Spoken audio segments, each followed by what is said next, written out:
গল্পটা আবারও যদি বলতে হয় আমাদের আশেপাশে ঘটে যাওয়া যেই ভুলগুলো আছে, যেই ধরনের অন্যায় আছে সেটা নিয়ে এই গল্পটা। যেমন আমি যদি আবারও বলতে হয় বলবো, যেমন একটা বিল্ডিং এ আগুন লেগে গেলে আসলে কি কি করতে হয় এবং একদম প্রাথমিক আমাদের কি করা উচিত সেটার সঠিক শিক্ষা আসলে দেয়া নেই, এবং একটি বিল্ডিং এ আসলে কি ধরনের সিকিউরিটি থাকা উচিত, সেফটি থাকা উচিত সেটা থাকে না। অ্যাম্বুলেন্সে যখন একজন পেশেন্ট যায় তখন দেখা যায় ওই অ্যাম্বুলেন্সে আসলে জায়গা করে নিতে পারে না, তখন ওই কষ্টটুকু আসলে ওই অ্যাম্বুলেন্সের মধ্যে যে সাফার করছে এবং তার পরিবার ছাড়া আসলে কেউ বুঝতে পারে না। তো এইটা থেকে শুরু করে একটি পরিচয়পত্র, সেটাকে সংশোধন করা, সেটাকে কালেক্ট করা, সেটা তুলে আনা, এই ব্যাপারগুলো যে এত জটিল, এবং এই জটিল ব্যাপারগুলোকে নিয়ে আসলে এই গল্পটা।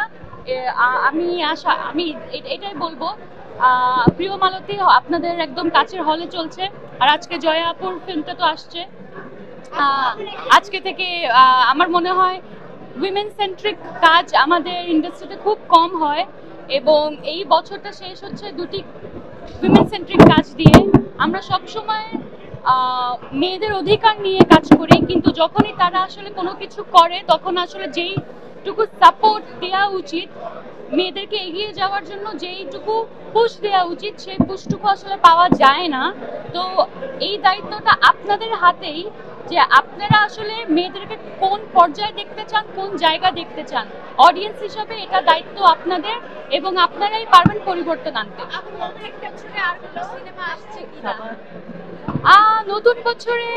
নতুন বছরে এই মুহূর্তে আসলে কবে আমার আরেকটা ফিল্ম রেডি করা আছে, সাবা, তবে ওইটা কোন সময় রিলিজ হবে সেটা আমি জানি না। এখন প্রিয় মালতীতে রিলিজ হয়ে গেছে, এটাই আসলে আমার জন্য খুব ইম্পর্টেন্ট, এবং এই সিনেমাটাই যাতে মানুষের কাছে পৌঁছে যায় সেটাই দেখছি। এটা তো আসলে মানে প্রত্যেকটা প্রশংসা আসলে প্রশংসা নয়, it's like a blessing, because আমি আসলে আমার ফিল্মের ক্যারিয়ার তো মাত্র শুরু, এবং যে কোনো কাজে বড়দের কলিগদের দোয়া যদি না থাকে তাহলে ওখানে সফল হওয়া যায় না। আমাকে এর আগে আমি এত বছর যে ইন্ডাস্ট্রিতে ছিলাম, আমার কলিগরা, আমার ডিরেক্টররা, আমার ক্রু মেম্বার্স, জার্নালিস্ট, তারা সবাই আমাকে সাপোর্ট করেছেন, এবং এই সাপোর্টের কারণেই আমি এই জায়গা পর্যন্ত আসতে পেরেছি, এবং এখন আমি আমার একটা নতুন জার্নি শুরু করেছি, এখানেও আমি সবার সাপোর্টটুকু চাই।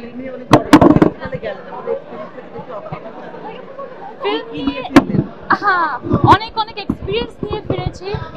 বিভিন্ন দেশ থেকে যে ফিল্মগুলো আমাদের সাথে কম্পিটিশনে ছিল সেই কাজগুলো দেখেছি, এবং দেখে বুঝতে পেরেছি আমরা একটু একটু করে এগিয়ে যাচ্ছি অবশ্যই, কিন্তু অনেক লম্বা একটা জার্নি বাকি আছে, এবং মাত্র তো শুরু। আমাদের সিনেমা ইন্ডাস্ট্রি ডেফিনেটলি ভালো করছে, আমরা একদম রাইট ট্র্যাকে আছি।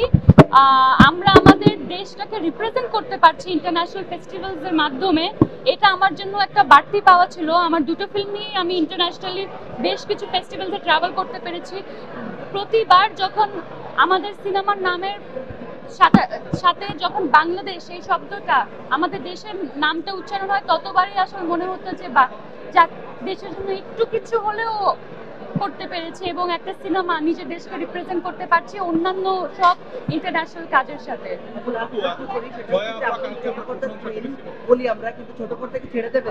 না, একেবারেই না, ফেব্রুয়ারিতে একটা কাজ আসবে।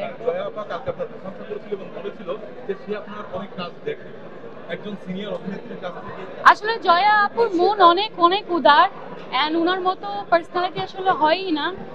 She is my mentor, she is my idol, এটা আমার বলতেই হয়।